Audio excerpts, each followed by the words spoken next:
What's up, everybody? Welcome to the Pick Six Podcast, CBS Sports Daily NFL Podcast. I'm Brinson. I'm your host. It is Sunday, January 23rd. Probably will be for the entire duration of the podcast, but there's a decent chance you're listening. Yeah, otherwise something's going horribly wrong. It's actually possible. You may be listening on Monday, January 24th. If you're watching on YouTube, smash that like button. Because, we got some football to talk about. Smash that like button. If you are listening on wherever you're listening, thank you for listening, of course. We're getting close to the end of the football season. We always appreciate you guys. If you're listening on Spotify specifically, go ahead and hit that. Give us a 5-star rating if you don't mind. That's something they recently added. And, well, joining me to break down. Oh, I forgot. We actually have we'll probably give away a Brinson Sucks hat at some point, but we actually have a Paramount Plus giveaway, a $100 Paramount Plus gift card that we will give away if we get to 200. Should have gone with a higher number, Devo. If we get to 200 likes. So smash that like button and you will be eligible in the chat. Comment in the chat, say like Breech is slow. Brinson, I don't know, whatever you want to say. You will be eligible for a $100 gift card at some point once we get over a certain number of likes, 200. We should be able to do it. I think we're easily over 100 already.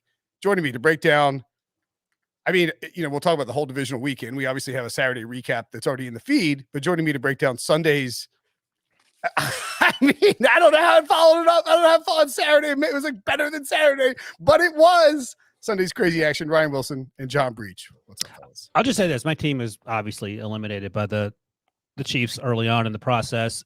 As a football fan, this was still incredibly stressful to watch, but enjoyable. And Breech, I loved every moment of it. Both games, especially the second game, the Chiefs-Bills game. Breech, I would ask you, were you more stressed out with your Bills, with your Bengals in the middle of it? Or were you feeling similar stress because you knew the Bills were underdogs and had their backs up against the wall? Well, I'm just going to say, obviously Bengals, but I'm a football fan. And when I walked out of the Titans Stadium, I was like, there is no way there is going to be a better game than what we just saw in Nashville. And then somehow every game in the divisional round was progressively better. Then you have the 49ers winning without an offensive TD. Then you have Tom Brady coming back from 27-3. And then you have the chaos from Sunday night. Was every game was just unbelievable. And I'm sad that I don't have a voice. Your voice is coming back. Thank you. I got a lot of notes about your voice on via text, Twitter, et cetera, et cetera.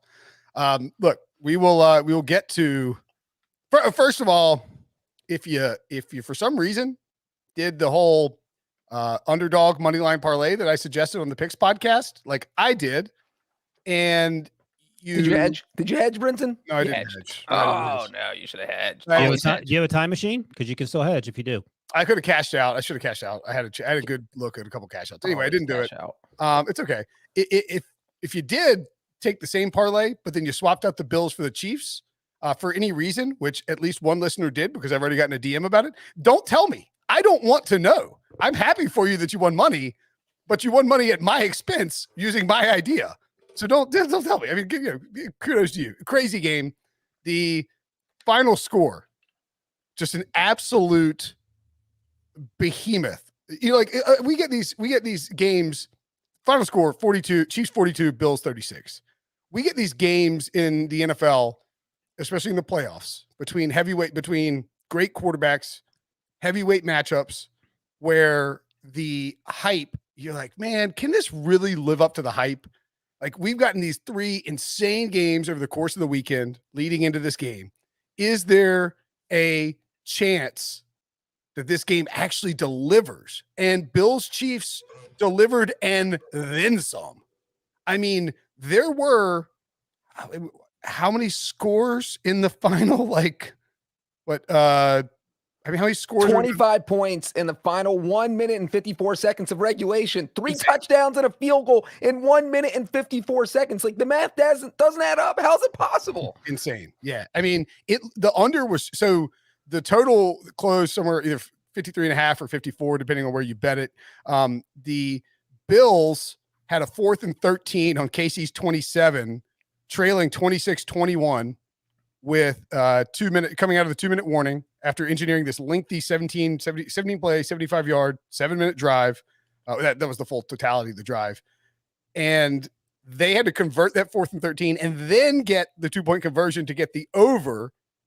And after that, there were 2 more touchdowns, a field goal, and then a touchdown in overtime. An absolutely just barn burner of a game. You know, I mean, I know people are going to yell at the overtime rules. I do think. Forget it. That's the rule. Lost one like this in the same stadium to Tom Brady. What do you want to happen? Stop it. You knew the rules going in. We talk about it every week with the officiating. That's the rules.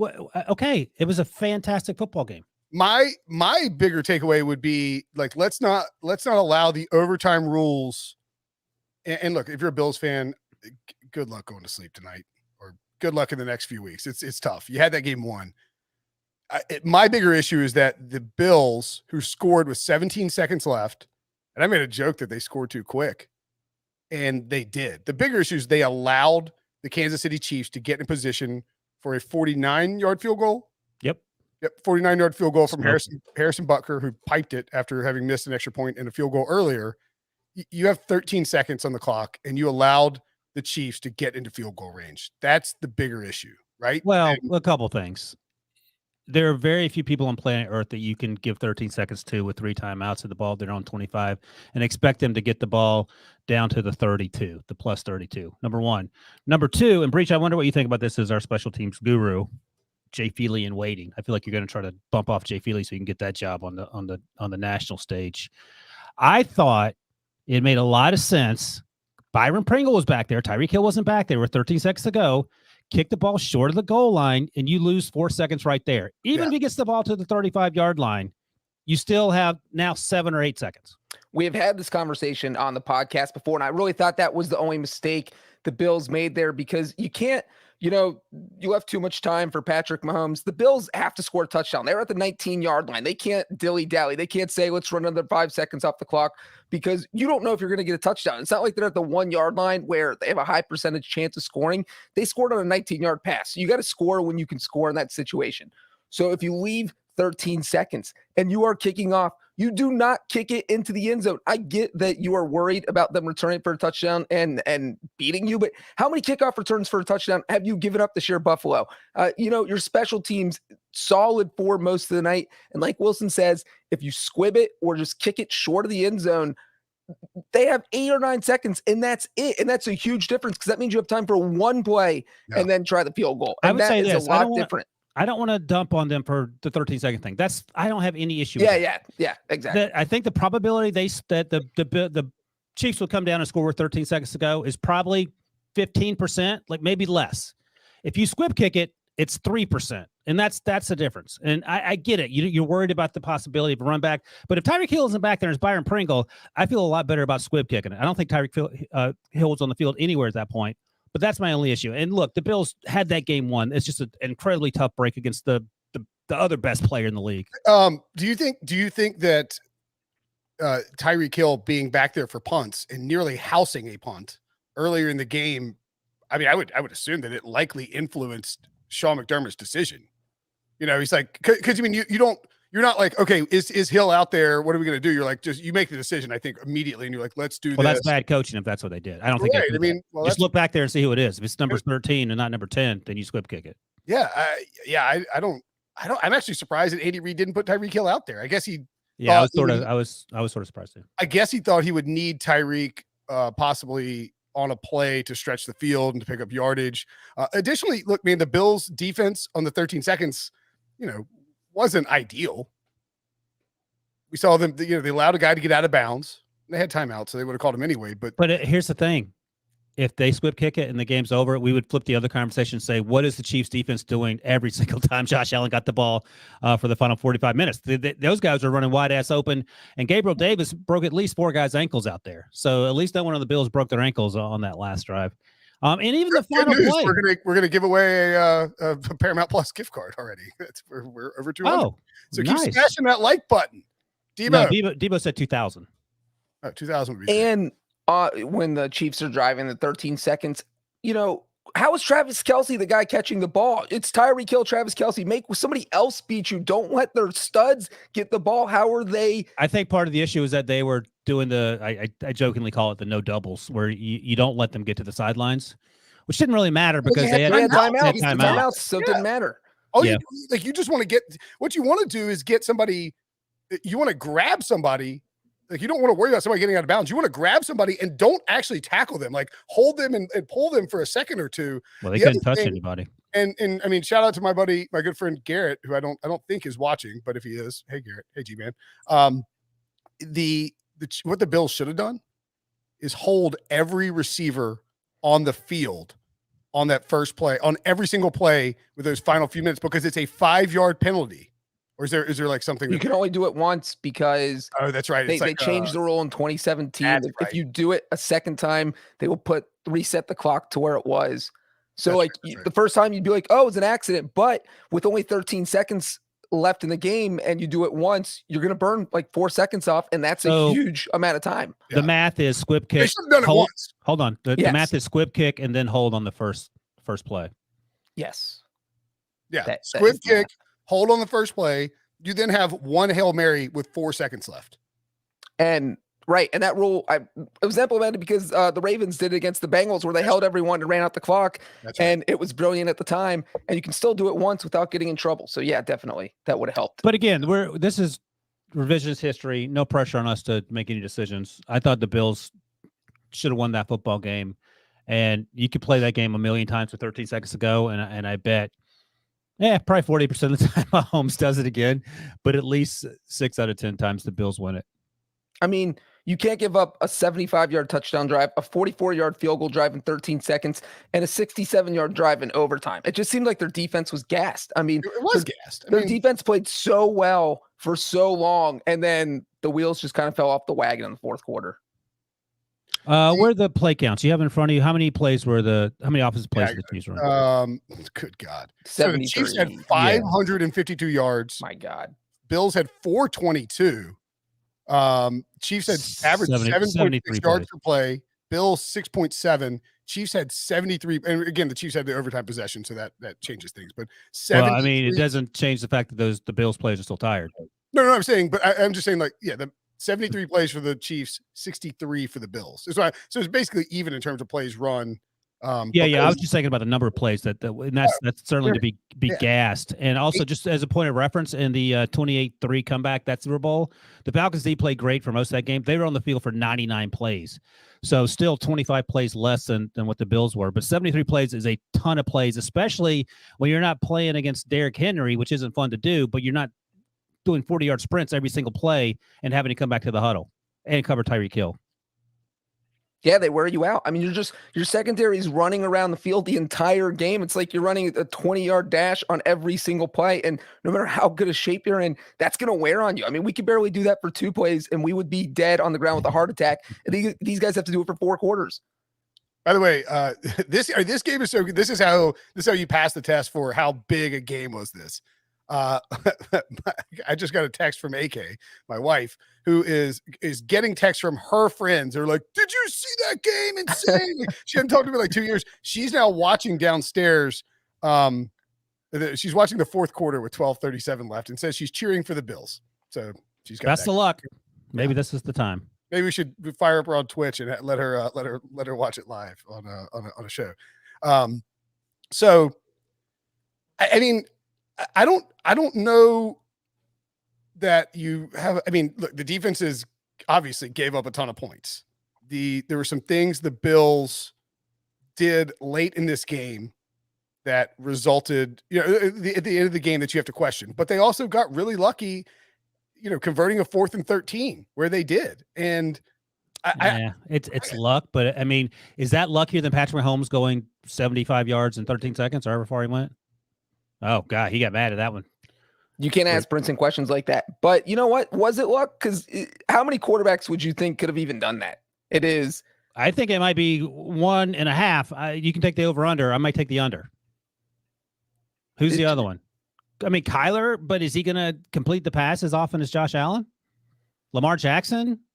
It's hard to say because I don't know if his ankle's healed. I just can't believe. I feel so sorry for Bills fans. I can't believe they lost to Kansas City 2 years in a row. I'll ask you, Breech, because you've had a history with this prior to this year. Would you rather lose 50-0 in the playoffs or like that? If these are my two options and the only two options, yeah, probably 50-0. I'd rather just be deflated at halftime and be mentally preparing myself and knowing it's done than, this is rip your heart out bad. Which way would you rather lose? If you had to lose, would you rather be the Bucs or the Bills? Oh, what's the difference? No, that wasn't my wife. The Bucs, because I was at 27-3. You've kind of told yourself it's over, and then you get your hopes up again. But you were mentally prepared for the loss. False hope sucks, man. Trust me. False hope is brutal. Yeah, as Andrew Norton points out in the chat, the Bills have lost 4.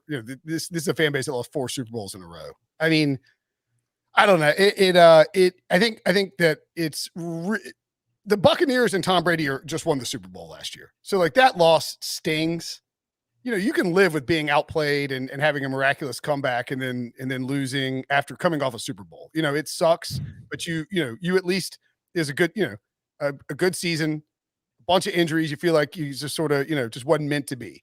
And if you're the Bills though, this is and we talked about it leading into the game. This is like a Michael Jordan, Bad Boy Pistons type of thing in the 90s where you had to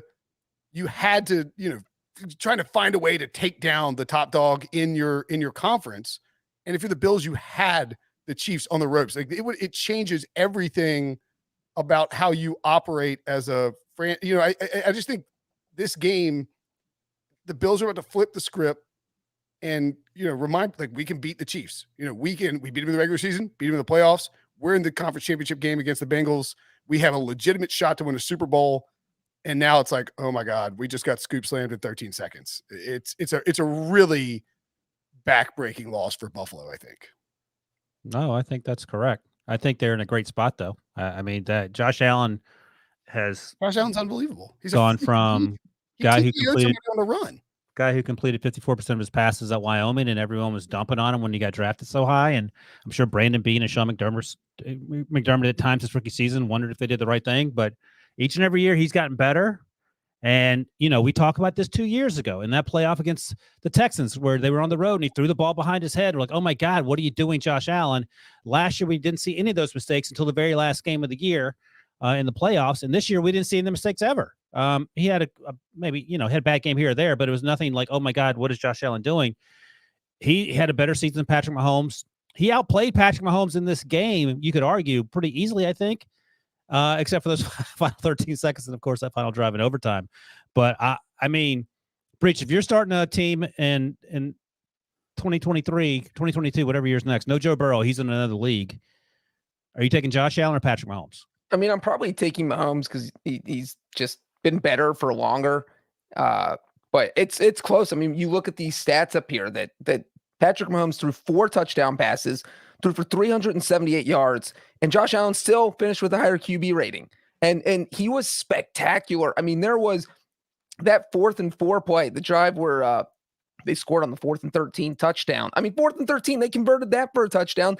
And 5 plays earlier, they converted a 4th and 4 where Josh Allen scrambles around and gets 4 yards, and their whole season was on the line. He just kept making clutch play after clutch play after clutch play, and he just happened to be up against the one guy who can make one more clutch play. So, Breech, the Bills were 4 for 4 on 4th down, and 2 of those were touchdowns on 4th down. Think about that. So I don't think that's luck. I think that's them just being amazing. Yeah, and in clutch situations, you go 4 for 4 on 4th down, you shouldn't lose. No. If you told somebody that Buffalo had 23 first downs, 422 yards, 6.7 yards per play, went 3 of 3 in the red zone, 4 of 4 on 4th down, and 6 of 14 on 3rd down, that Josh Allen and no turnovers. No turnovers. That Josh Allen was 27 of 37 for 329, 4 touchdowns, and Gabe Davis had 200 receiving yards and all 4 receiving touchdowns. And then you told him that they lost. It would be pretty difficult to believe. That's just life against Patrick Mahomes, I guess. I think this was probably, no, not probably, almost certainly, definitely 100% the cleanest game of the postseason so far in terms of obviously no mistakes in terms of the turnovers. But little things that can cost you. We mentioned the decision not to squib kick it. I was looking at let's see. Oh, the first Bills drive after the half, they were trailing 14-17. On their own 34-yard line, 4th and 1. The play before they run some stupid end around with Isaiah McKenzie when you have Josh Allen. And we saw Isaiah McKenzie play should be designed to set up a 4th down go. Like if you're going to run that, there, right? Yeah. So they punt there. And then the Chiefs come down and score, make it 23-14. So they miss the extra point. So that's a little thing, and it's not a huge thing. The math said go for it. I get it. If Isaiah McKenzie or Josh Allen had taken a sack on the 3rd down, of course you punt. We saw Mike Vrabel do that yesterday, a little closer in, but 4th and 11. And then the other one, the worst one, by the way, it was KC early in the 11:28 in the 4th quarter. Oh, the 3rd and 1 when you take Mahomes out from under center and you run the Blake Bell option. You bring in Blake Bell. Worth noting, made no sense. Made no sense. 3-yard loss, and then they kept to kick the ball in 4th and 4. You have Mahomes, you have Josh Allen, you use those guys. Nate Taylor of the Chiefs, who covers the Athletic for the Chiefs, tweeted this out. Blake Bell got a 1st down every time this season when he took the snap as a quarterback sneak. I don't still think that absolves Andy Reid for doing that in that situation. Do that in preseason, man. Patrick Mahomes is your leading rusher in the game. So if you don't want to use his arm, you run an option if you want, but you don't take your quarterback out from under center, from behind the center when he's Patrick Mahomes. Especially the Bills were well prepared for anything that the Chiefs were thinking about throwing at them as far as those little trick plays. As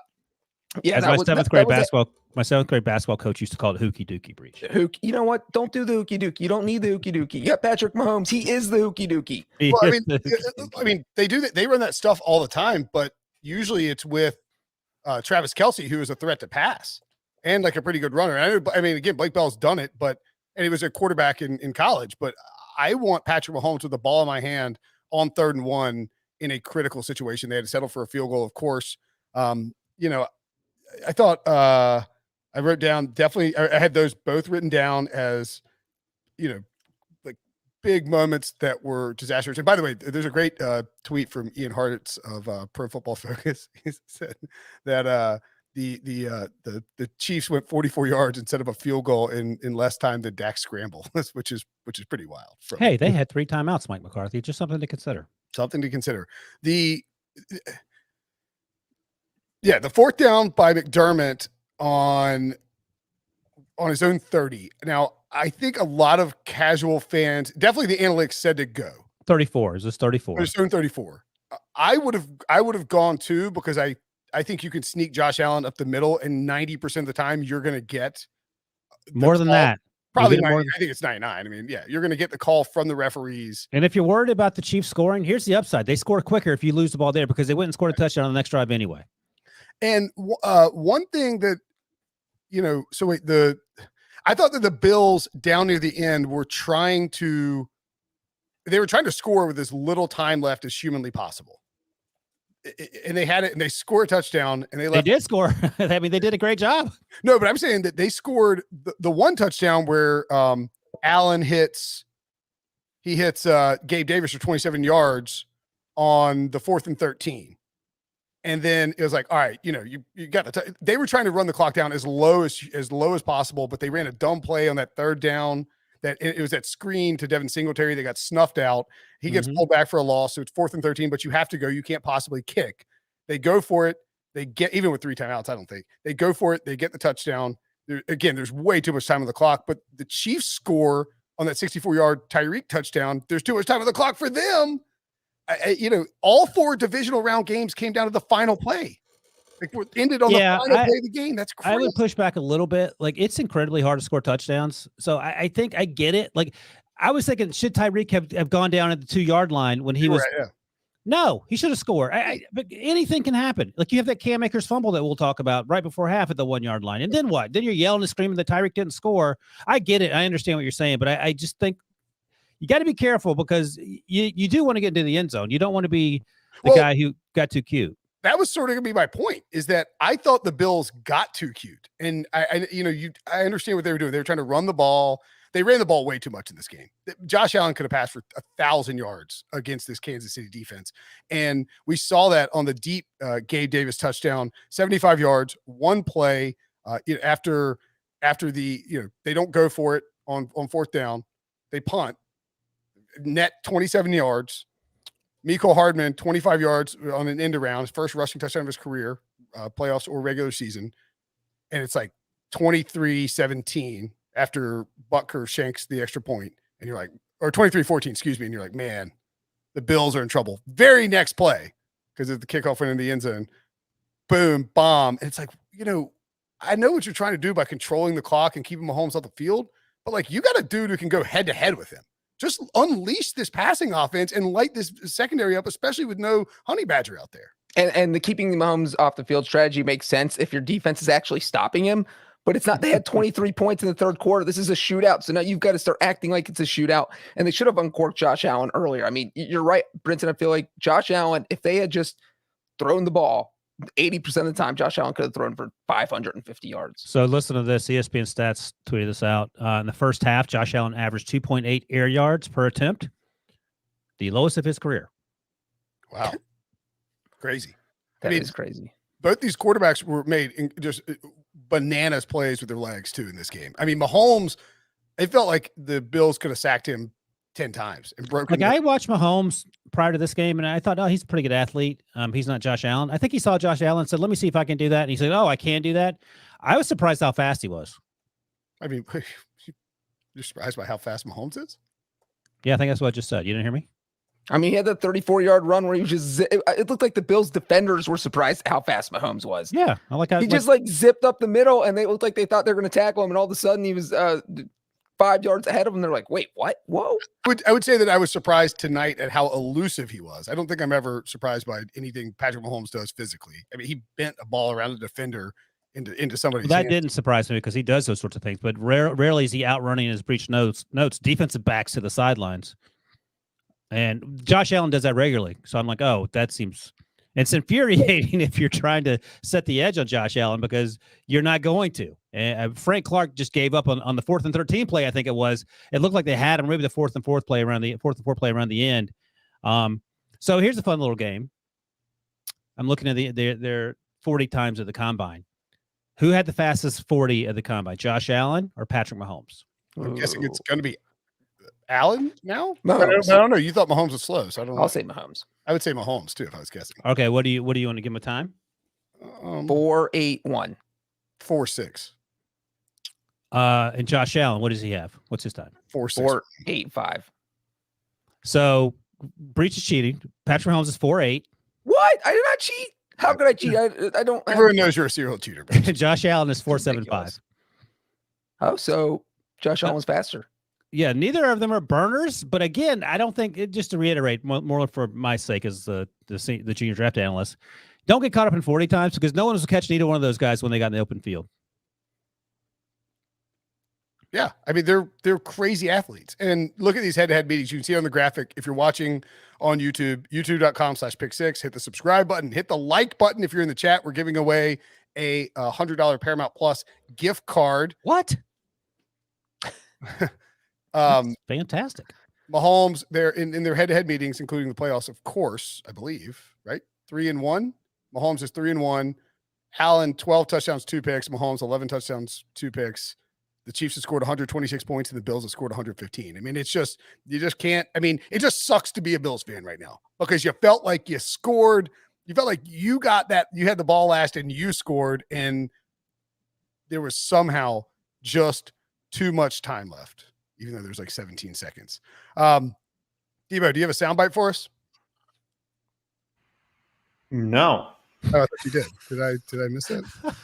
Brinson, just follow the rundown. Just once, follow the rundown. I'm trying to look at the box score, man. It's insane. Brinson just making stuff up. All right, Debo, take us on the field. Who do we have to talk to? We have Siren Matna.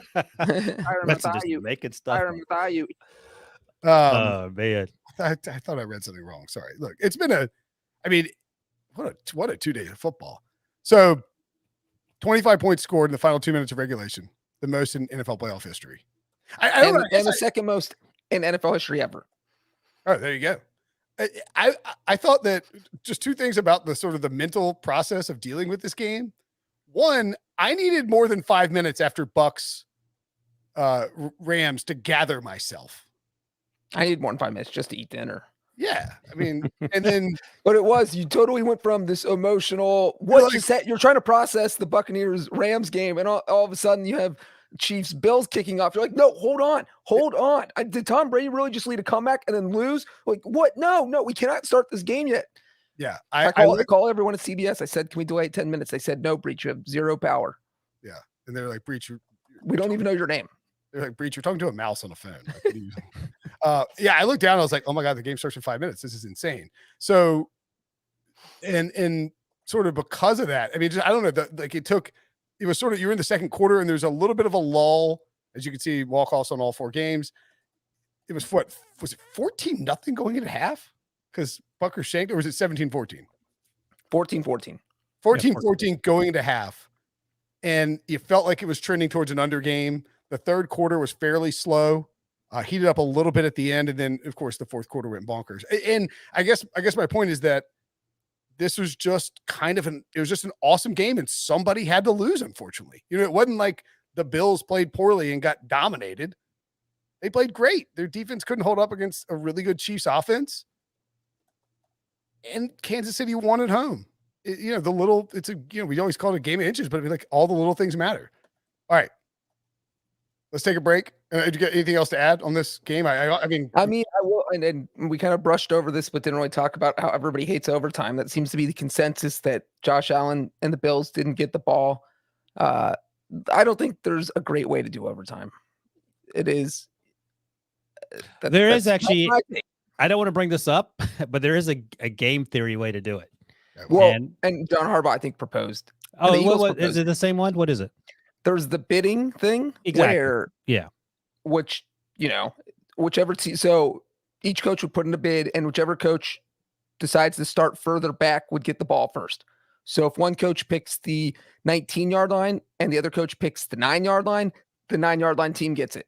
What happens if both the Bills and Chiefs said the one? No, they would say, like, write a decimal, like 9.1 or 9, so it'd make it almost impossible to. I'm just saying 0. Back of the end zone with these two quarterbacks. With these two offenses, I'm like, give me the ball in the one. Yeah. Or add football skill. And my proposal is the field goal gamble, where one team picks the length of a field goal, say 60 yards, and the other team gets to decide whether they want to kick it or have the other team kick it. And then if you hit the field goal, you get the ball first. And if you miss it, the other team gets the ball first. I guess my thing is, we already did this in 2018 when, again, and we mentioned this, when Tom Brady came into Arrowhead in the exact same stadium on the same field, and Patrick Mahomes, after I believe he outplayed Brady in that game, played incredible. It was his MVP season, and didn't get to touch the ball in overtime. And Jim Nantz and Tony Romo did a really good job of talking about that. I mean, it's I don't like the idea of the college overtime. Although, I would say that I would like the college overtime idea better in the playoffs, because you are there rewarding, offenses for success and defenses for creating turnovers. I think because of the execution level of these two quarterbacks and these two offenses and the just gas nature of these defenses, we could have gone on for, I mean, like, when was somebody going to stop scoring? Like 10 overtimes. You can't do that in the regular season. And then the problem becomes, can you change the offense, or can you change the overtime rules, from the regular season to the playoffs? I think that's a little bit of a tricky situation, because you were asking, these guys to know specific and extremely different rules for the postseason versus the regular season. There's just not really a good solution. And real quick, the Ravens' proposal was just one coach picks the distance and the other coach picks whether they want to play offense or defense. So if the one coach picks the 5-yard line, the other coach would have to decide, well, do I want to go 95 yards or maybe it's safety, or do I want to play defense from there? So in other words, under this proposal, Andy Reid would say 5-yard line, and then Sean McDermott would have to say offense or defense. Right. Do I want to give the ball to Patrick Mahomes, or do I want my defense on the field? You take offense in this particular game. In a lot of games, it'd be very different. I don't mind that. I don't mind that approach. But that was John Harbaugh's. Well, they told John to beat it, I guess. It is just absolutely insane that a coin flip decides those games, because there was no doubt there's no doubt in anybody's mind that the Chiefs were going to score, right? Well, yeah, but the same thing could have been said about the Bills. They had a 50-50 chance, and I mean, what's the alternative? It's just I don't know, it's just they play 60 minutes, play out of their minds, and then it's just decided by coin flip. Seems great. It's just kind of also, I mean, we just talked about this. They were on the field both for 63 about snaps. So you want them to go another 15 full minutes just to say, quote unquote, it's fair? Yeah. I mean, but also, like overtime's designed to get the game over with. You don't want to play 20 overtimes. And so if you win game in regulation, if you don't give up 40 yards in 13 seconds, you win the game. So there's that argument. I mean, should it be as simple as each team gets the ball once? And obviously, if the Chiefs score a touchdown and then the Bills don't, it's over. Well, I think they sort of massaged that rule when they said first score doesn't win. The first score has to be a touchdown in order for you to win. But why? I mean, you can have a different playoff overtime rule that keep overtime rule for regulation and make it both teams have to score a touchdown. Then, like for instance, or both teams have to have possession once in the playoffs. Or you could even do something where you say, all right, here's the deal: each team gets the ball once. It's guaranteed one possession in the playoffs. You have to go for two if you score a touchdown. And so then you just increase the variance in terms of what the outcome might be to get the game over with. I mean, I guess I don't know. It's just tough, man. Oh wow. Great stat from Debo here via StatMuse. Coming into tonight, Josh Allen was 9-0 calling the coin toss this season and went 0-2. Yikes. I'm assuming he goes tails every time. That's why you go heads in overtime. Always go heads. Really? Overtime? Yeah, you got to switch your strategy. It's all different. It's a new ball game. All right. Anything else from this game? Yeah, give me 1 second. I'm trying to do some math real quick. Okay. Can't find the button. I like your sweatshirt, Breech. He said, you don't like mine? I'm just filibustering so you do your math, man. Oh.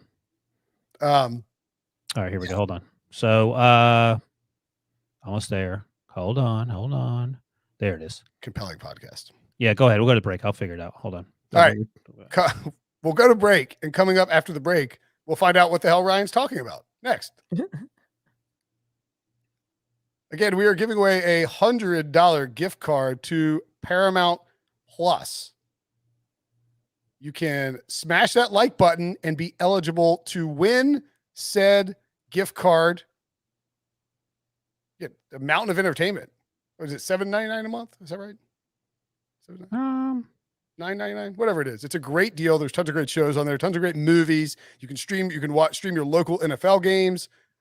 Tons of high quality content, and $100 will pay for over a year. So you get a year's worth of this great streaming service with everything from Comedy Central, CBS, all the Viacom networks, NTV, VH1, all that stuff, basically for free. P+, baby.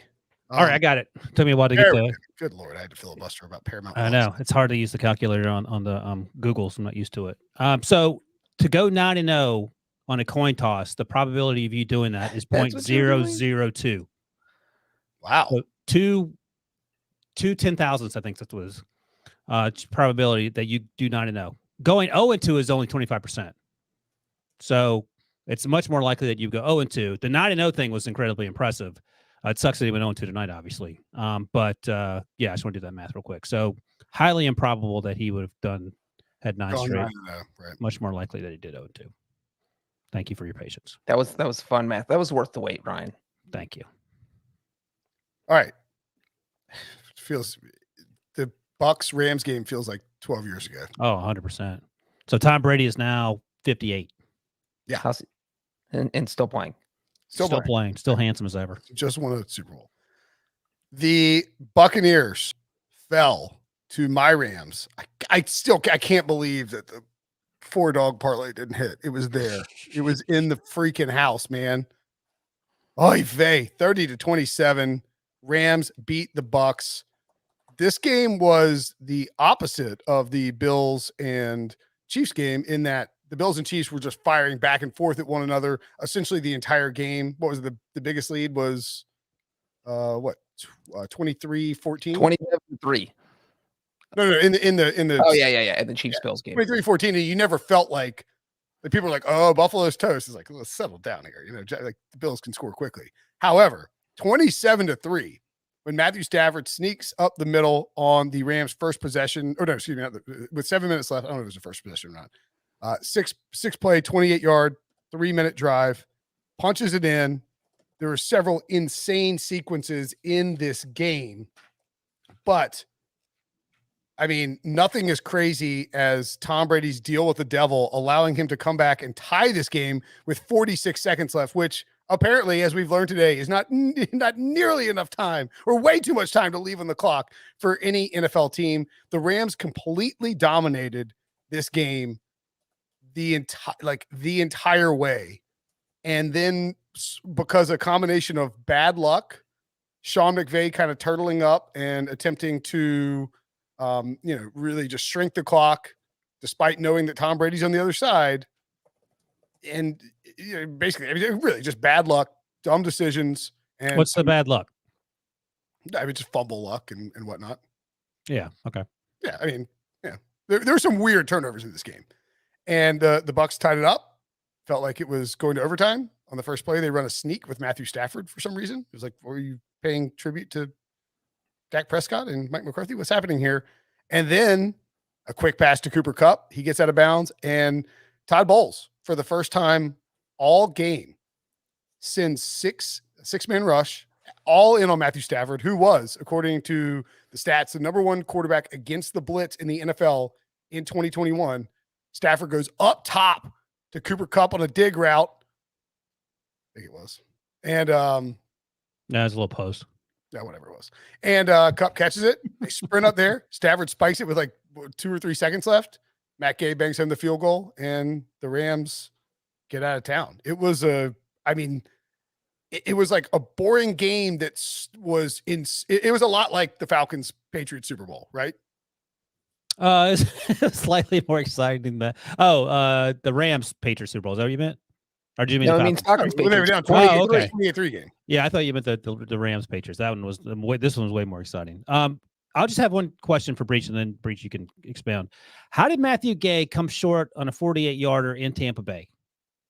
No, so when that happened, he hurt himself in the pregame. I actually thought it went in, and then I saw the refs. Like it. I saw the refs do this number, and I literally rewound it, and I was like, "He missed that? How did he miss that?" And then, but you saw, it said short, and it was like he fell short. And you know what though? He did get injured in pregame, but his kickoffs were going far. Like he looked fine. I think he kicked field goal earlier. I think he was just trying to finesse it and thought, this is not that long a kick. I'm just going to finesse this thing. They wouldn't have sent him out there if they didn't think he could hit from 47. Or they would have gone instead of Right. So yeah, that was weird. You do not see NFL kickers fall short from inside 50 yards in perfect weather where it's 65 degrees. And well, I have some breaking news in my headset. We're going to give away a second Paramount Plus gift card. What? Smashing that like button if you haven't hit it already. $100 Paramount Plus gift card. You basically get the best streaming service on the planet in the history of the world for free for a year plus. If and you're eligible for it, all you have to do is hit that like button. It's a mystery number, Debo says, but we will give away a second Paramount Plus gift card. Smash that like button if you have not. Sorry, Breech, go ahead. That was it. You don't ever see that, but you know what? He redeemed himself because he didn't fall short on the game-winning field goal from 30 yards out, because that would have been extremely embarrassing. I think the takeaway for me is that you have to have a franchise quarterback to get this thing done. Tom Brady's obviously that, but the offensive line was banged up, and we've been talking about this for 20 years. If you get after Tom Brady up the middle, he's going to be uncomfortable because he's not mobile. And Tristan Wirfs was out. Josh Wells' replacement was literally hobbling on one leg at points during this game, and he was flustered. In the first half, he played terribly. He obviously played better in the second half. You have questions about the 55-yard touchdown to Mike Evans. You have questions about Cam Akers, and oh my God, what are you doing, my man? So they lost out on 10 points with the Cam Akers fumble and the Matt Gay, 48-yarder that came up short. At least Matt Gay had an excuse, but those are the type of things that will come back to haunt you in the worst possible way as you move through the move through the tournament, as Hootie Johnson used to say. But hey, huge win, unbelievable comeback, and I don't think there's much you can take away from it other than if you clean up the mistakes, you have a good chance. Well, not a good chance. We know that they struggle with 49ers, but you have a great chance to compete next week and go to the Super Bowl and compete in SoFi Stadium where the Super Bowl is going to be played. The Rams are the first team in NFL history to get to host the conference title game at home in a year where the Super Bowl is being played at their stadium. Yes, and they would obviously be the only team in NFL history to host the NFC Championship game and the Super Bowl if they were to advance to the 49ers. We'll, of course, break down both of those games very quickly. We're not very quick. We'll break them down after we finish recapping these games. Man, look, I'm a Rams guy. I'm a Matthew Stafford guy. Hall of Famer. He's 2 wins away from probably getting in, just for the record. And when Tom Brady was coming back, like, now I know how Falcons fans feel. And I was in the building for that game, and it was insane, but I was watching it as someone who's like, do you remember who you were sitting next to in the press box? You, man. Yeah, I know. That's why I asked. Best breakfast tacos ever in Houston. Anyway, I was like, in that game, you're like, I mean, this is just crazy. Like, this sucks for Falcons fans, but Tom Brady's amazing. And as somebody who would bet on the Rams, actively rooting for the Rams, wants Matthew Stafford to win a Super Bowl, for mostly for him, but a little bit for personal vindication. To watch him play as well as he played in that game, and then to have all the way that all of a sudden it's just tied up because of some crazy circumstances. I feel way worse for Falcons fans than I've ever felt in my life, because that was a very sweaty, very disgusting, very brutal way for the Rams to cough up a game that they, the stats won't show it because of the crazy comeback quite as much, but they absolutely dominated that game. Brady was under pressure every single snap. Aaron Donald, Von Miller were all over him. Jalen Ramsey did a really good job in coverage until he didn't against Mike Evans on a deep touchdown pass. And if the Rams lose that game, it would be worse, a worse feeling than the way the Bills feel right now. I don't know. It'd be close for sure. And the thing is, here's the thing. Like, I thought that the Bills had won the game with 13 seconds ago. I felt 60% confident they'd won it, maybe higher. 27-27, I'm like, okay. But Matthew Stafford and whoever called the game last week, I can't remember who it was. Maybe it was Troy Aikman. I don't think the Romo called the game. Whoever it was pointed out that once you win a playoff game, it takes a lot of pressure off you. Matthew Stafford played much looser than he has probably at any point this season, it felt like. And I think that had a lot to do with it. I think the fact that the defense was playing so well early on had a lot to do with it. But again, you can't, and this wasn't Matthew Stafford's fault, but I mean, when Cooper Kupp has a fumble, that's a huge development because he never makes any mistakes. Then the Cam Akers fumbles, and then just sort of the silly mistakes, they got bailed out a few times. The snap over to the right of Matthew Stafford when he wasn't looking on the play just before that, they'd gotten down there. I think it was a fumble or something. They had gotten the ball. Well, there was Brady got the ball back, and the score. So the Bucs got the ball back, and the score was, oh crap, I'm forgetting. It was 27-3, right? Yeah, it was 27-13. So Von strips Tom Brady. The Rams recovered at the 25-yard line with 14:33 to go in the fourth. Well, and then the very next play is a snap that went sideways past Stafford. But you can kind of lump all of it together because it feels like the Rams imploded and allowed the Buccaneers to get back in the game. Because you mentioned the Matthew Stafford touchdown that put the Rams up 27-3. So after that, you're thinking this game is over. There is no way. Like, Brady's being so dominated. The Rams defensive line has been so dominant, and Brady doesn't have any time to throw. He can't do anything. There's no way they can come back unless the Rams implode. And then on their next 6 possessions, they go fumble, 3 and out, fumble, missed field goal, 3 and out, fumble.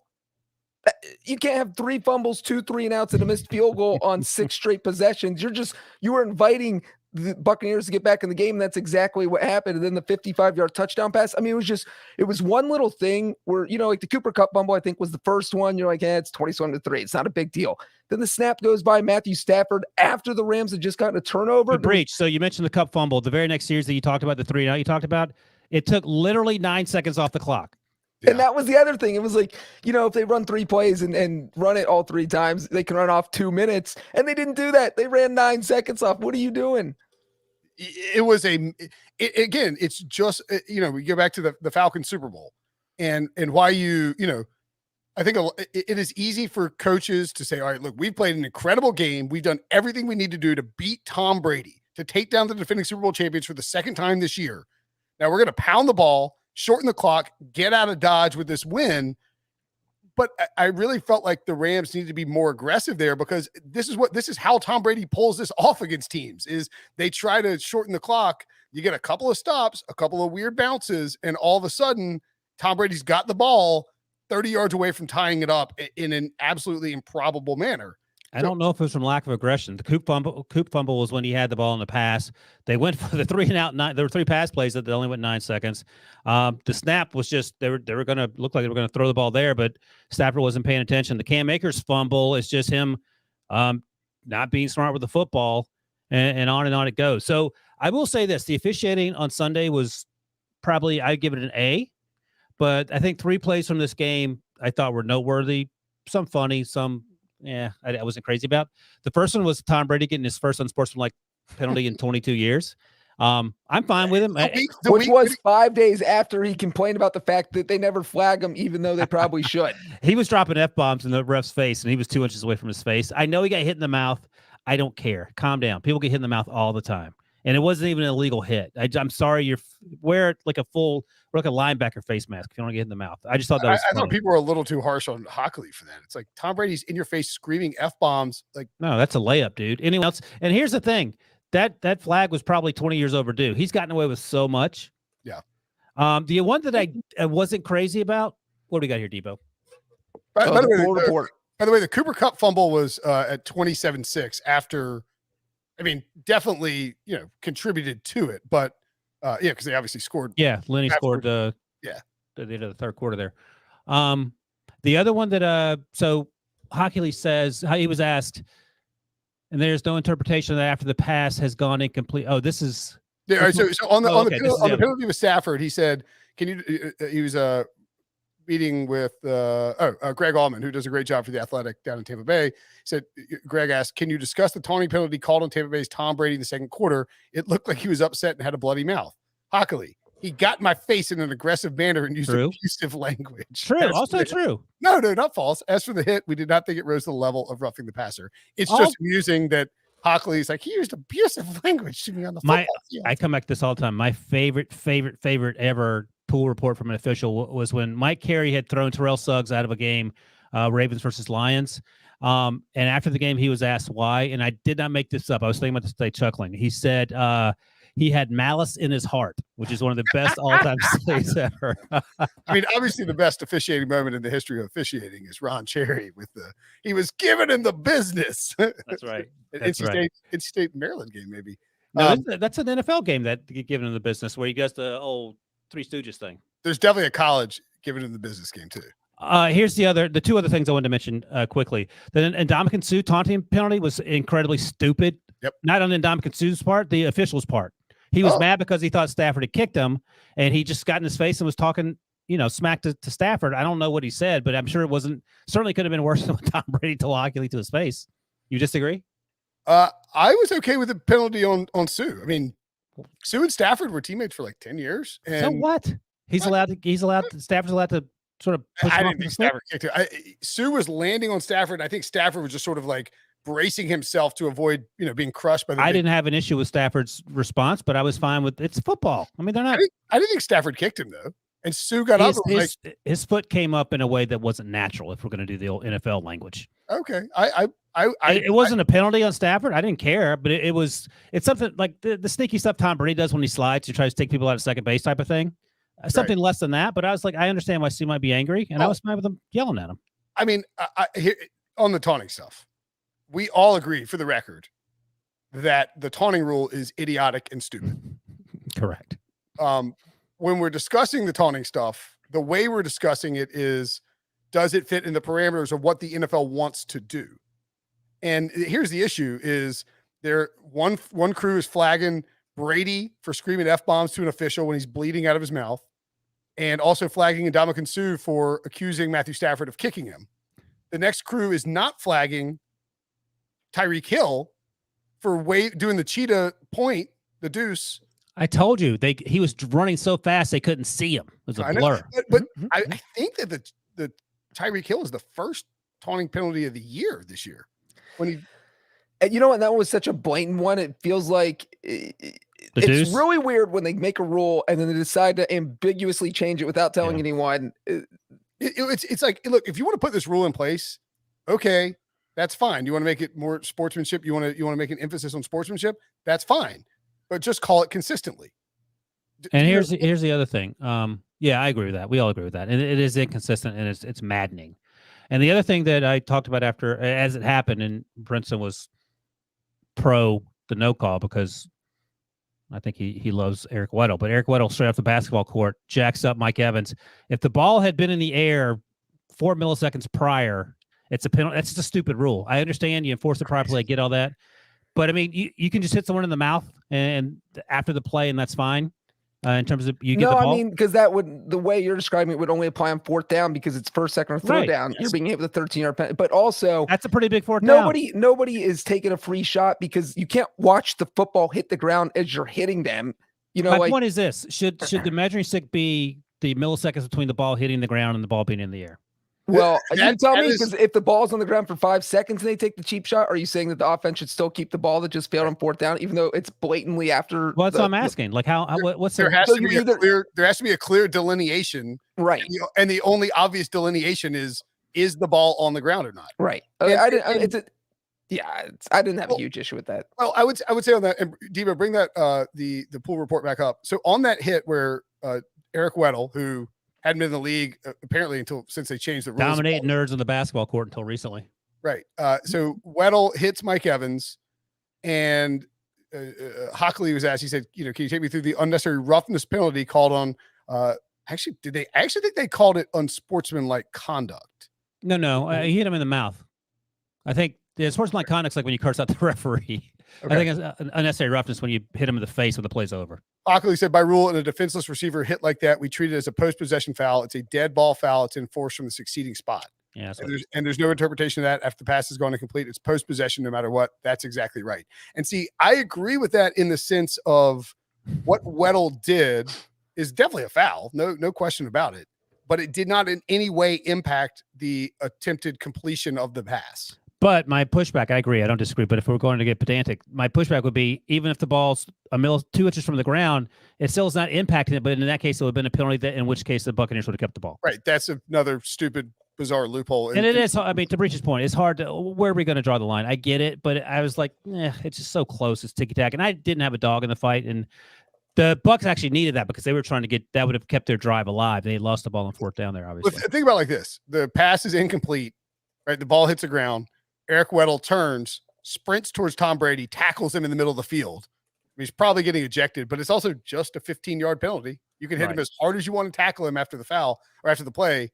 And because the play is dead as soon as the ball hits the ground because it's fourth down, that's why it's a dead ball foul. So I think that I get it. It's not a big deal. It was just something that I made note of. I was like, yeah, it's kind of annoying. I would say that the worst situation would be if the ball was millimeters above the ground and Weddle hit him, and the Bucs got to keep possession because there was no way Mike Evans was going, like the ball's like about to touch the ground. There's no way he's going to like fly down and grab. Then I think folks would have been mad at Weddle for the hit though, because I don't think a lot of people knew the rule. I certainly didn't, that if the ball touches the ground, you can pop him in the face. Because rarely does it happen on fourth down. I don't even know if I ever remember it happening on fourth down. I mean, my initial reaction was, "Oh my God, Weddle just gave the Bucs like first and goal."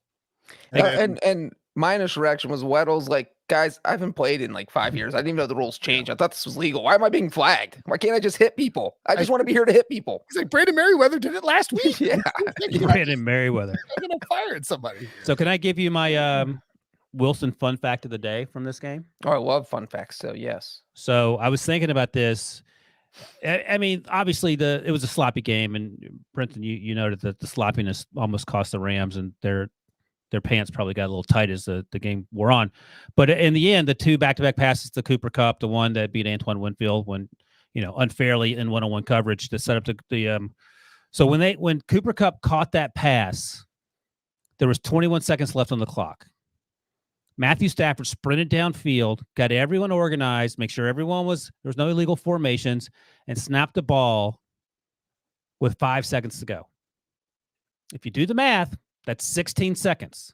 Hey, Mike McCarthy, you can't run a draw in the middle of a field with 14 seconds and expect everyone to sprint up there. I mean, if you watch the replay, there's a Buccaneers defender that runs through the line and trips right before they snap the ball because he's trying to get. Vita Vea's like, like hauling ass down the. But this was they had 21 seconds and they just had 5 seconds left to go, 3 or 4 seconds left to go when they finally snapped the ball. And my point is, I don't know what practice session Mike McCarthy was doing where he thought he was going to get that off routinely in 14 seconds. Well, if you listen to the Brady Quinn football show from this past week, Brady told us that when he was with the Seahawks, they did a study that said you needed 16 seconds on the clock to guarantee being able to run a play and everyone sprints up there. Anything less, and you are gambling with the possibility of not being able to get another play. All right, very quickly. Okay, but also, and by the way, on that play, Bruce Arians talked about they sent 6. I believe we have Arians audio, I think. Nope. Oh, okay. We don't have Arians audio. All right, go ahead. Brinson, you were 0 for 2 with the audio. I was going to say Sean McVay got bailed out by the Buccaneers' dumb defensive call because if they don't do it and Stafford doesn't get, all anybody is talking about is the QB draw that the Rams, like, what were they doing? Why are you calling one? It looked like they were playing for halftime or to go to overtime. And then McVay's like, you know what? We got 40 seconds. Let's go ahead and, try to win this in regulation. Like it was a call that made no sense, but obviously they had 42 seconds left when they called it and not 14. So the Cowboys still won the Bonehead of the Year award, but that was not a great call. Yeah. And that's from the guy who never bashes McVay. My audio throw twos are worse than the Packers special teams. All right, let's go to Jared Goff, first round pick of the Rams. See what he has to say about the game. Nothing. That's me making fun of you, Brinson. I know, I'm kidding. But all right, we're gonna get to Tom Brady's future, and then we'll talk about these championship games in a second. But before we do that, would you like to issue a formal apology for your criticism of Matthew Stafford? Yeah, I got to apologize to Matthew Stafford. I also have to apologize to Jimmy Garoppolo there in the NFC Championship game, and by extension, Robert Brinson.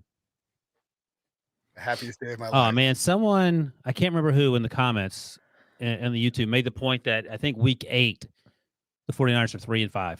Well, what's funny about that is because that's right around when we had our Super Bowl draft where we each picked 4 teams. And since everything's coming up, Brinson, I'm sure you guys want to know the results of that. How many teams are left in the NFL playoffs? Four teams. Old C-Rad, who had the best votes when Brinson put the group up for a poll. All his teams are out. Ryan Wilson. Wow. Ryan Wilson, all your teams are out. Dang it. I am down to my 4th round pick. I had the second to last pick in the draft. Cincinnati Bengals. I should have all 4 teams. I was going to spite you with the Bengals pick, and I didn't do it. And Brinson has 3 of the 4 remaining, and we said if you get both teams in, then you win double the money. Oh, yeah. It is crazy that how this fluctuated from midseason until just before the playoffs until right now. Because there was a point where obviously C-Rad for the longest time was a front runner. Wilson had a little. You should have gone Bengals. This would be over right now. It'd be guaranteed double. Well, here's the thing. I need the Bengals to win the Super Bowl.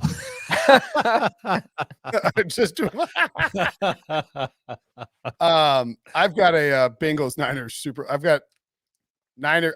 I want the Niners over the Bengals in the Super Bowl. That's what I want. That's a very profitable situation for me. Nobody in Cincinnati wants that, though. What's that? Said nobody in Cincinnati wants that, Brinson. Yeah. Okay.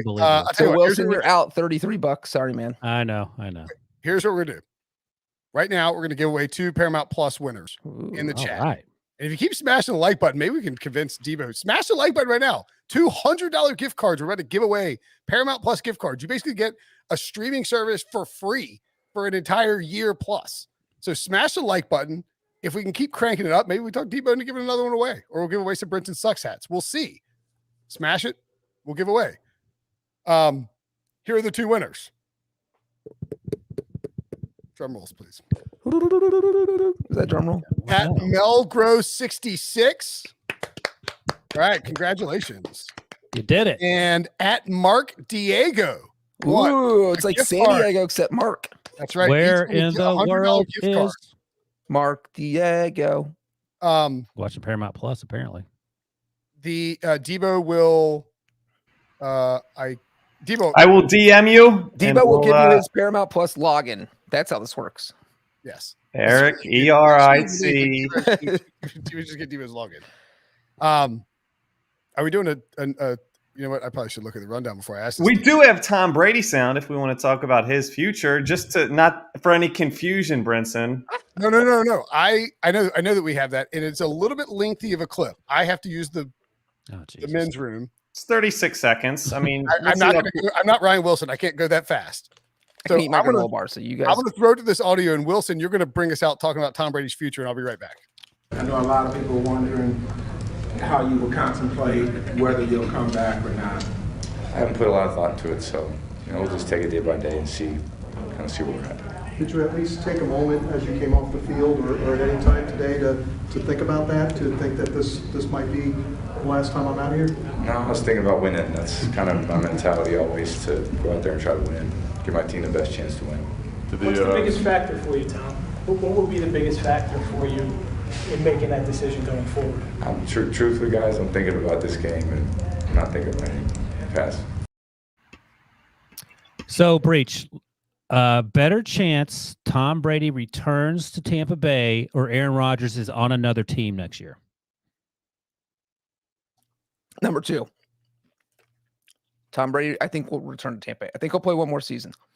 I think he will too. I don't know where this came. I mean, I know there's the report. I'm not sure who reported it. Well, JLC had that there had been some chatter in the organization that it might happen, and then there was another reports this morning on Sunday morning.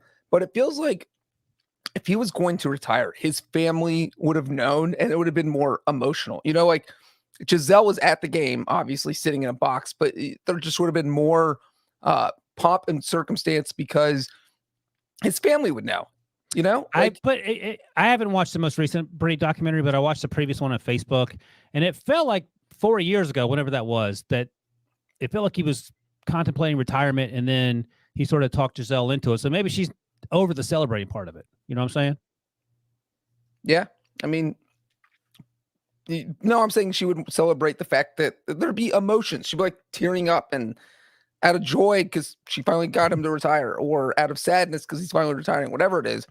And so I just feel like Brady's coming back for at least one more year. And he said he spent the past 6 months saying, I'm going to play out my contract, and he's got next year.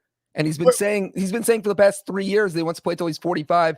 The next season is his 45th year season when he will be 45. So Brinson, let me ask you what I asked Breech. More likely, Tom Brady returns to Tampa Bay next year, or Aaron Rodgers is on another team? I think that it's more likely Tom Brady returns, but that's a very good question.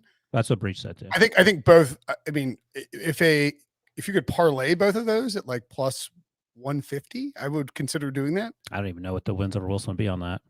I mean, any team for Aaron Rodgers not on the Packers. What is Aaron Rodgers' line? What is Aaron Rodgers? What's the odds for Aaron Rodgers on the Packers? I would say Aaron Rodgers is I would say both of these outcomes are like -200. Oh, so -200 to return to Green Bay. Yes. And Brady -200 to come back to Tampa Bay. Is he better odds to go somewhere else? Well, I say not on the Packers because I also want to include the possibility that Rodgers is just like, F this. I'm out. Nah, I don't know if he does that. I don't even know. But I wouldn't want to lose the bet because Rodgers retires and isn't on another football team. I think Tom Brady comes back too. I just think he hates losing too much. And honestly, he led the league in passing yards and passing touchdowns this year. What else is he going to do? What else is he going to do? And this is weird too. This tweet, if you're watching on YouTube, youtube.com/pick6, we have given away already $200 gift cards to Paramount Plus. We're going to try and talk Devo into giving away a third $100 gift card.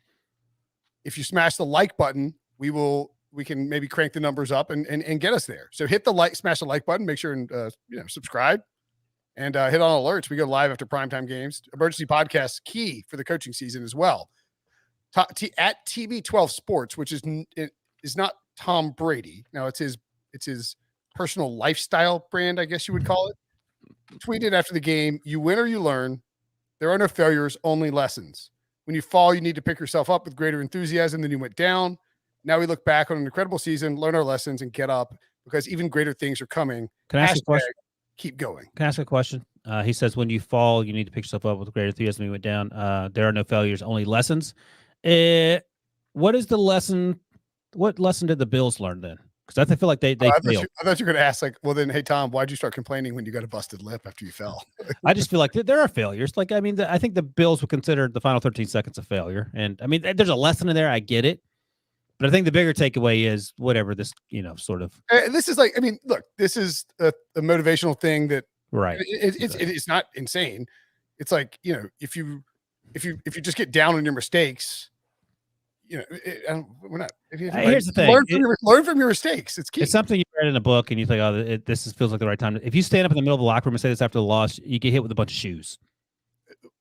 Yeah, I mean, yeah, for sure. Look, this is just something that Tom Brady's brand has to say. At any rate, I didn't hear. Tom Brady was less adamant about his future when he was actually talking, and of course, during pregame shows on Sunday, this, it was like a reverse Roethlisberger, right? It hadn't happened leading up to the game all week, and then all of a sudden it's like, hey, Tom Brady might walk away. And the Collinsworth and Al Michaels talked about it during the game.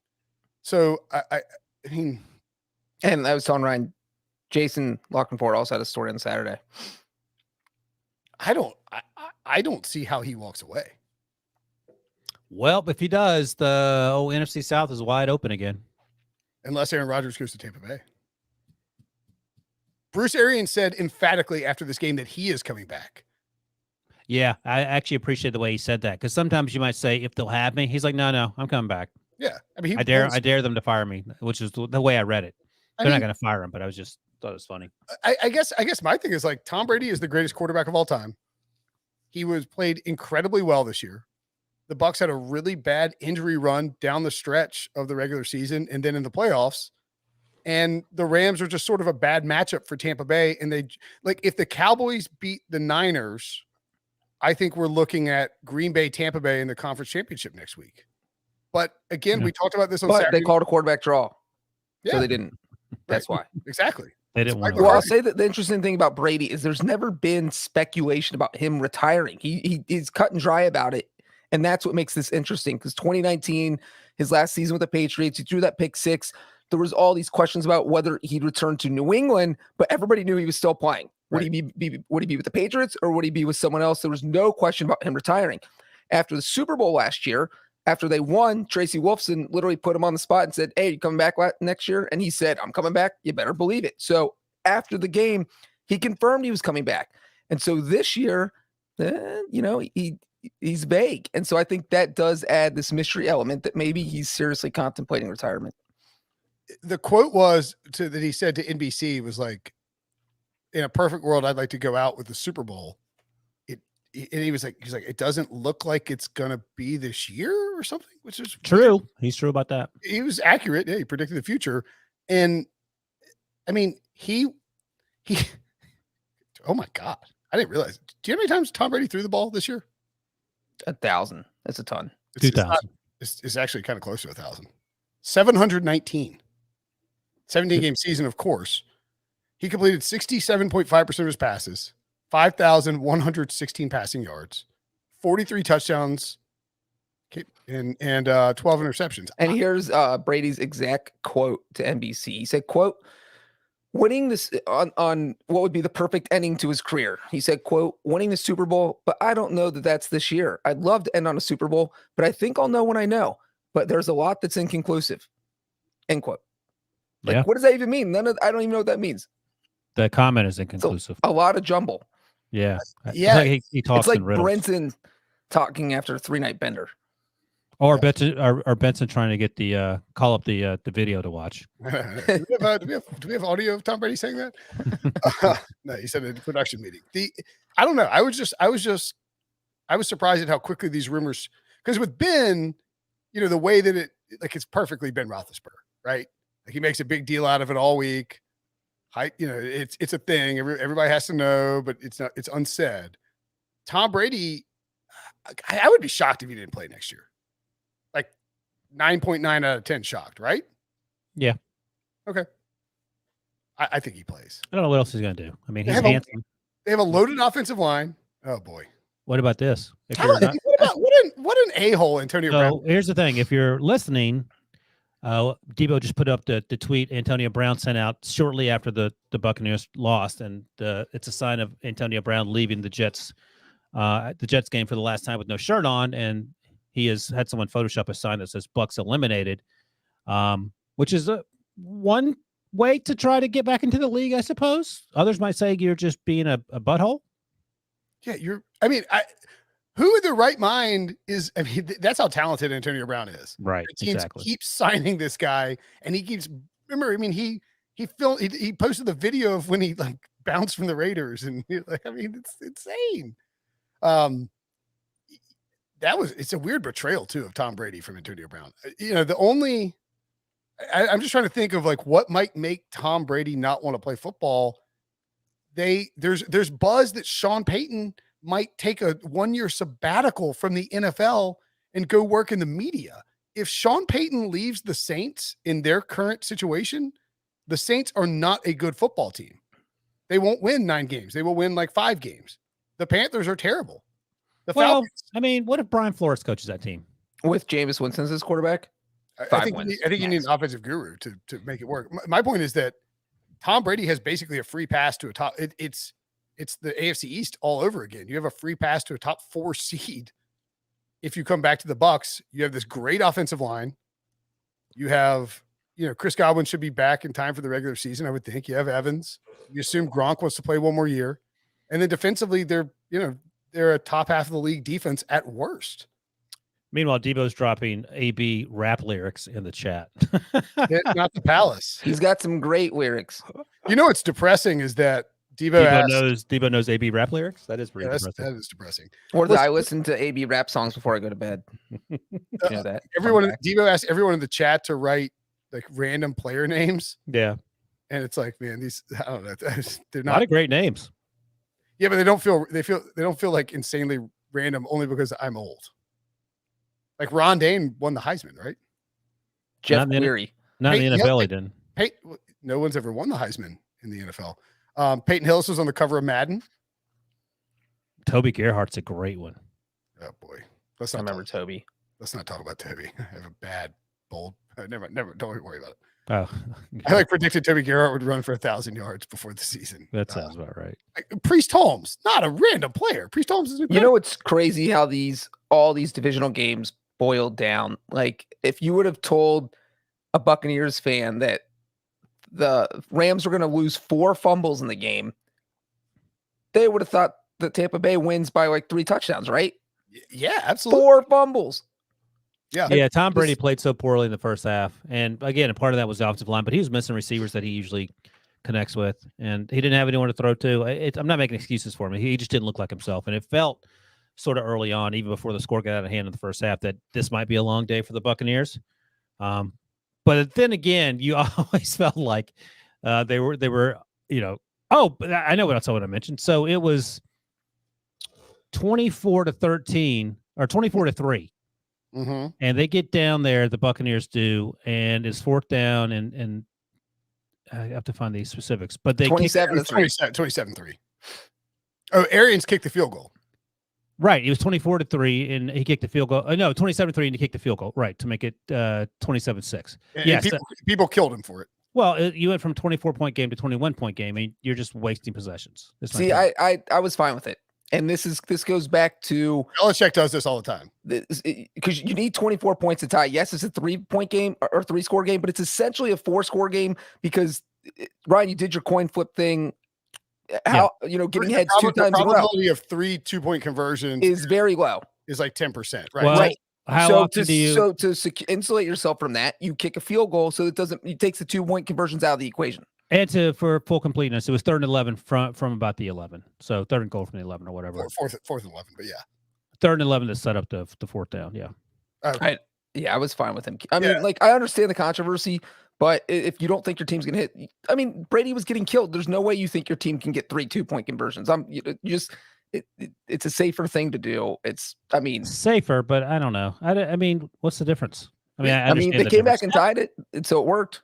This happened earlier in the year. Belichick did this, and I think the Pats came back and tied it. It was like, this feels like, I remember tweeting this. It was like, this feels like a classic. Belichick kicks this. Everyone questions it, and all of a sudden the game's tied, 30 minutes later. And that's exactly what happened here. Look, the coaches, the decision-making in this divisional round did not live up to the and Arians is notoriously conservative too, so it's not a surprise, but I would like to be a little more progressive with it. All right. Throw that graphic back up of the final plays there, Devo. I'm going to ask a question before we go to break.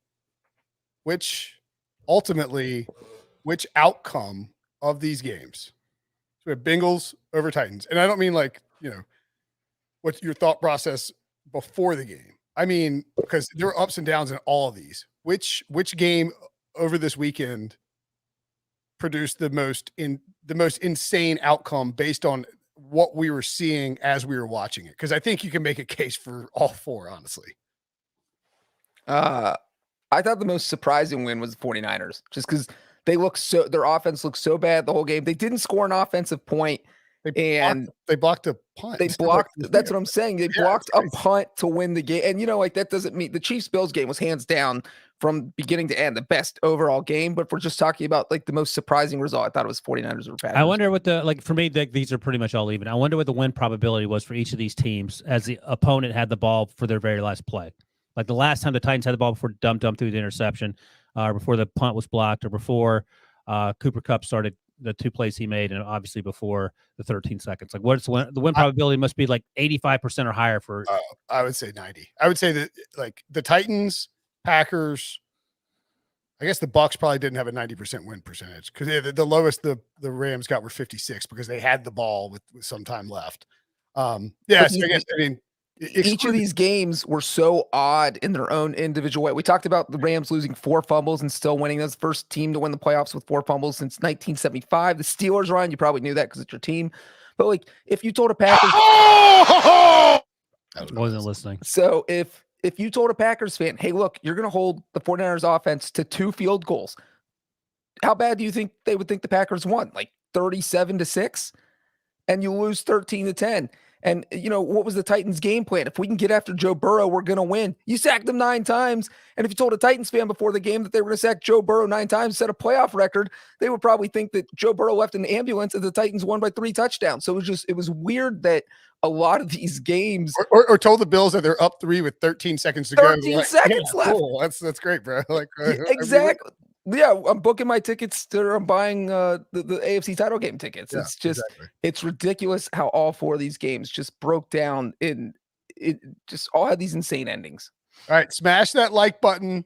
We're trying to give away another $100 Paramount Plus gift card. We've already given away 2.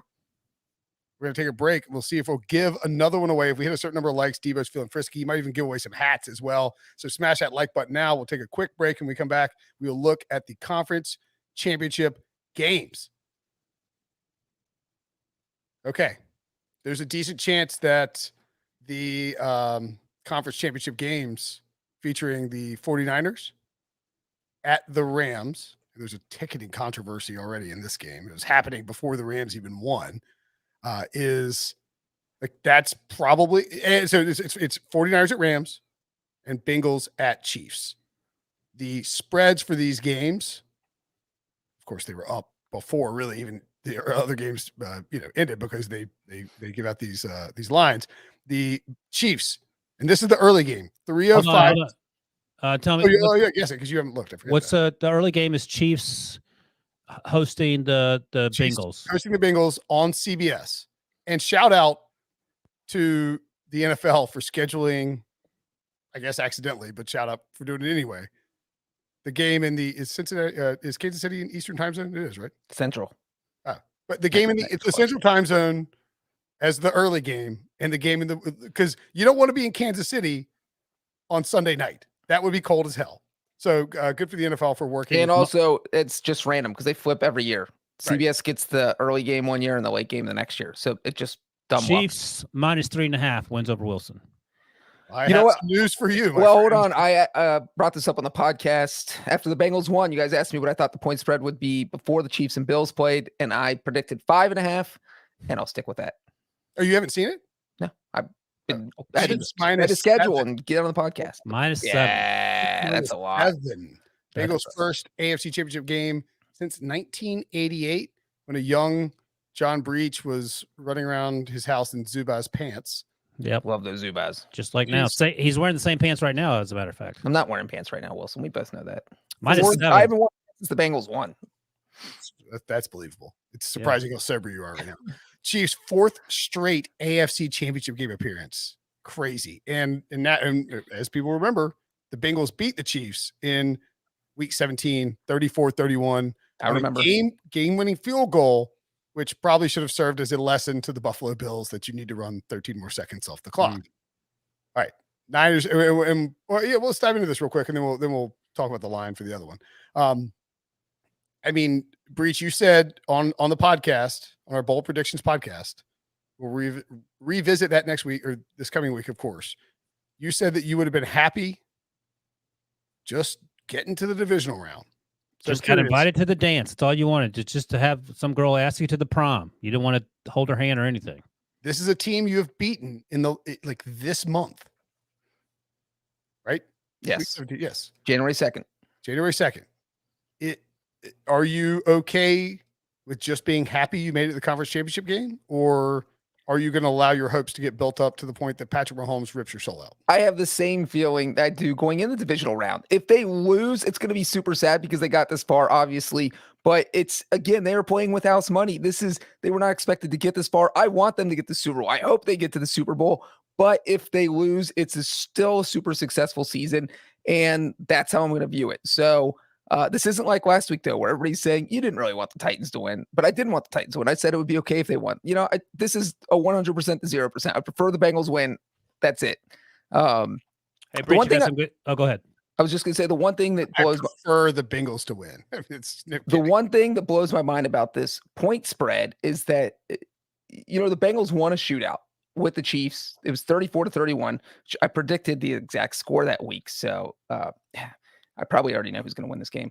But the Bengals have the offensive firepower to stick with the Chiefs in a shootout. So, 7 points is surprising because the Bengals won earlier this month. It was 3 weeks ago. And then the other part is, over the past 12 years, the team that plays on Saturday and got the extra day of rest is 16-8 in the conference title game. So straight up, not against the straight up. Yeah, that's even better than against the spread. And so that's interesting because the Chiefs just played the most physical game possible. They went to overtime, and the Bengals played the first game on Saturday. They've been doing nothing for the past 24 hours except waiting to figure out where they're going to fly their plane to, either Buffalo or Kansas City. And so little things like that, I think, add up. And I don't think the Chiefs are going to win this game by 7. That's why I said 3.5 to start. And I mean, as you pointed out, they beat them previously. So Stephen L, our guy at Sportsline, just put out his updated simulation for the remaining playoff games. The chance the Bengals win the division, 100%. Breech, congratulations, you guys did it. But so here, this is interesting. The chance they beat the Chiefs, 32%. That feels high to me. On the road, 2 out of 3, 1 out of 3 games. You play them 3 times. You beat them once in Kansas City in the playoff atmosphere. That doesn't feel terrible. Andy Reid is 1-2 against the Bengals as the Chiefs coach. I would say that if this line were Chiefs -6, I would love the Bengals. But because it's 7, it is a little spooky. And Mahomes is playing great. But it's early. It's the beginning of the week, though. Yeah, but I mean, you move off of 7, and like the books don't want to move. The sports books don't want to set it at 7 and then start going 6.5, 7.5, because you give people an opportunity, like sharp bettors who are putting down big money, an opportunity to get 6.5 and 7.5, and that is a dream scenario. If you're trying to hammer, if you're trying to double, you're trying to middle this game and get 7. That's what you want. So it being 7 is a little weird. The total is creeped up from 53.5 to 54. I would have a hard time taking I guess, again, it probably depends on the health of 2 units, right? 1, the Bengals defensive line, and then 2, the secondary. Like Tyrann Mathieu it has to come out of concussion protocol, and he was out very quickly in that game early. Now, I mean, he hadn't had like an elite all-pro season or anything like that, but that's a big player. When you're playing a quarterback who threw for 446 yards on your team last time, that would be a huge loss. Yeah. The other thing is the Chiefs defense in general is, as we saw, is capable of coughing up some points. I mean, they gave up 34 to the Bengals in week 17. They gave up 36 to the Bills on Sunday night. It's entirely possible that even if the Chiefs are winning by 14 or 13 or 10 or whatever it is, that Joe Burrow, with those weapons on offense, storms through the back door. I also think a lot of people will be on the Chiefs having watched Sunday night's divisional round matchup and seeing how the Bengals didn't exactly light the world on fire with their offense, and think that people are going to be against the Bengals basically because of how the divisional round weekend played out. So what's your early pick? I would go Bengals at +7. Oh God, you guys all going Bengals now? I can't go. I picked the Bengals outright. What are you talking about? 7's a lot. 7 is a lot for a championship game. And I'll see. And the other argument for the Bengals, Joe freaking Burrow. I mean, the guy doesn't lose these games. I would just push back. I love Joe Burrow, but I mean, is he better than Josh Allen? No, but I think right now it would be my top 4 of if I'm starting a franchise is Mahomes, Allen, Burrow, Herbert. Disrespectful to Aaron Rodgers, but okay. And Russell Wilson. The Chiefs have won their last 2 AFC title games by double digits over the Bills and over the Titans. By the way, just a quick update that no one cares about, but I think it's hilarious. Brinson is now 1 game behind Pete Prisco and against the spread for the season. What? Love to see it. I was 1 game behind him coming into the day with 3 games left. He had Bills and Rams too. Oh, you split, right? You're right. Yep. No, we didn't. I made up no ground with him. Right. 3 games left. Right. He'll will he be on the Bengals? Yes, he'll be on the Bengals. He needs Joe Burrow in that Super Bowl. That's right. He's on the Bengals bandwagon. Pete's driving the bandwagon. I mean, I think 7's. I'm taking 7 points if I'm getting Joe Burrow. That's a lot of points. All right, what else we got? Okay, second game. Let's see. Let me guess this one. So, Rams at 49. I mean, 49ers at Rams. The Rams have never beaten the 49ers in NFL history, if I recall correctly. Or at least they've struggled under Sean McVay. That's what it feels like. Versus Kyle Shanahan. So Kyle Shanahan 6-0 against Sean McVay. God almighty. No. Sorry. 49ers are 6-0 versus the Rams since the start of 2019 season, despite being an underdog in 5 of the 6 of those games. I'm going to say Rams -2.5. Breech? Well, I know it because it's on the screen now. Oh, I didn't even see it. Oh, it's I was going to guess 3, and the answer is 3.5. That feels like a sucker bet. The 49ers +3.5 is -120. Tim Kamakawi of the Athletic tweeted out something about he's like, maybe the 49ers open us on, and like this is what happens in now that gambling is like a thing with the NFL where it's it's legal and everybody's talking about it, even traditional reporters. Tim tweeted out, maybe the 49ers are dogs to open. But he's like, I'd be shocked if they didn't close as the favorite, and just got pelted by quote tweets from gambling Twitter, which is at hellscape, and ended up blocking everybody. The point being is the Rams are going to be favored here. They're at home. They're trying to keep 49ers fans from buying tickets by only allowing people to purchase tickets on Ticketmaster if you're in the metro Los Angeles area. That's which feels like some kind of violation. Well, that's a lot of like. No, the Broncos did that in the AFC title game in 2015, playing the Patriots. They only sold it to people in the Rocky Mountain region. Yeah, so that's been done before. I mean, Why? well, why the last time these two teams played in LA, the Rams had to use the silent count because there were so many 49ers fans, and they don't want to get, Stan Kroenke does not want to watch his team get embarrassed because there's 80% 49ers fans making Matthew Stafford work on the silent count. Why is it insane to think that the 49ers might close this point spread, given that they're not going to open? It would require like Matthew Stafford getting COVID or something. I'm just talking about based on the way this season's gone so far in their history between Shanahan and McVay. If the 49ers were going to close as favorites, they would just open as favorites. Yeah, that's what I'm asking. Why is this point spread not closer?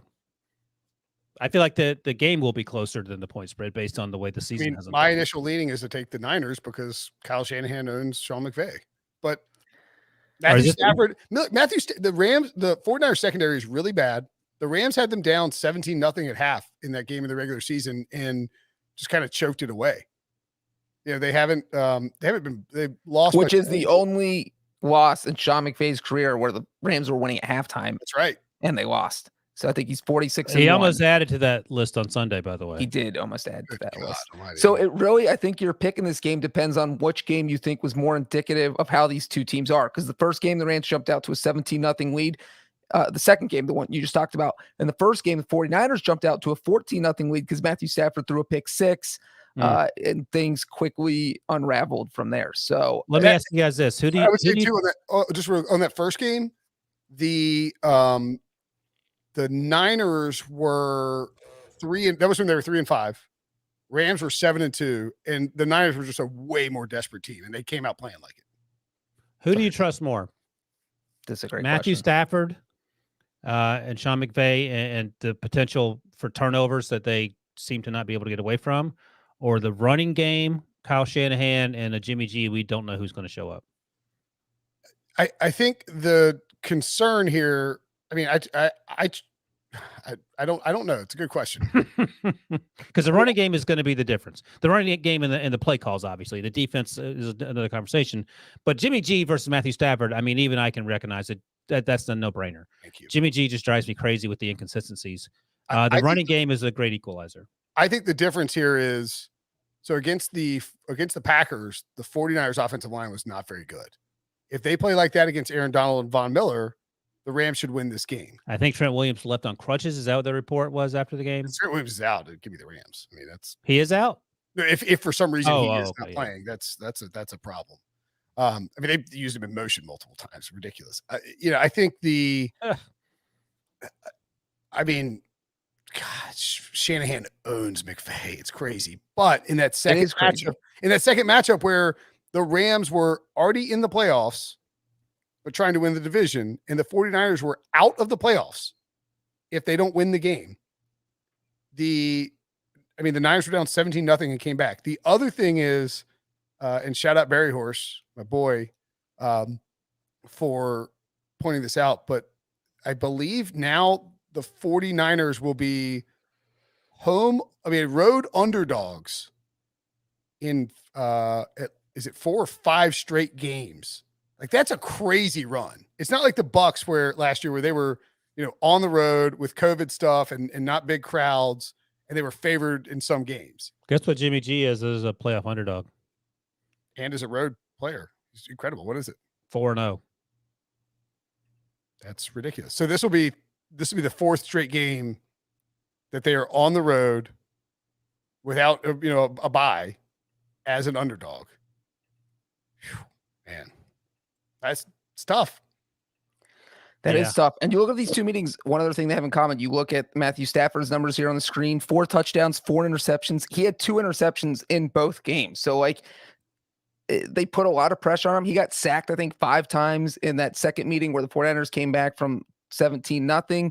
So, it might be a little bit in his head. Look, I'm playing this team that has crushed me twice this season. We might see Detroit Lions and Matthew Stafford out there. All right. So people keep saying that.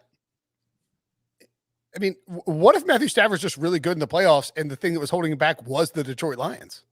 He's played really well the last 2 games. But he's bad against the 49ers. And he played not great during the course of the season when he wasn't wearing a Lions helmet.